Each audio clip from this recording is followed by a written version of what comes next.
Katika kuadhimisha siku ya mwanamke duniani, wataalamu wa magonjwa, dawa na vifaa tiba TMDA mkoa wa Mwanza wametembelea katika shule ya sekondari ya wasichana ya Bwiru iliyopo wilaya Ilemela mkoani Mwanza kwa ajili ya kuwapatia taulo za kike ili kuwawezesha kuwa huru na masomo na kuboresha usafi wao.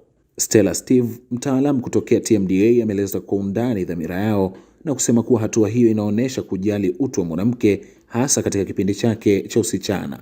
Leo tumefika hapa Bwiru Girls kama sehemu ya maadhimisho ya siku ya mwanamke duniani. Kwa wiki hii tukaona kama sehemu ya wanawake tuwafikie mabinti wa Bwiru Girls, na tumewaletea taulo za kike zitakazotumika kwa kipindi kirefu na nyingi. Ndio lengo la kuja mahali hapa na kuwakabidhi watoto wao, ambazo zitawasaidia kuwa huru kwenye masomo yao wakiwa wamejistiri vizuri. Loda William ni mwanafunzi katika shule hiyo, naye anaeleza jinsi alivyopokea ujio wa wataalamu hao. Shukrani za dhati kwa ujio wa timu ya TMDA.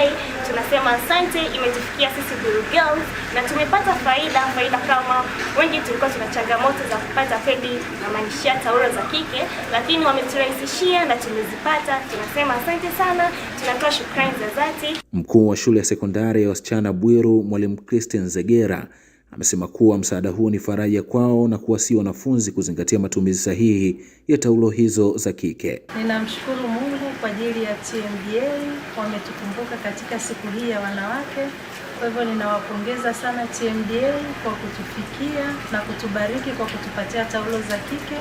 Hivyo kwa sababu tumepokea taulo hizi, ninawasihi sana wasichana wangu, mabinti zangu wazuri, wazitumie kwa kuzingatia misingi ya afya na maelekezo yote ambayo tumekuwa tukiwapa kila siku, na wazitumie kwa ajili ya faida yao katika masomo yao, wasije wakakwama mahali popote, ili waweze kufikia ndoto zao kama ilivyo wito wetu. Mimi ni Bosco Melody wa Global TV. Ili kuwa mwanafamilia bora wa Global TV, usisahau kusubscribe, like, kushare na kucomment. Baada ya kusubscribe, bonyeza alama ya kengele ili kupata taarifa kwa kila video inayopanda Global TV Online.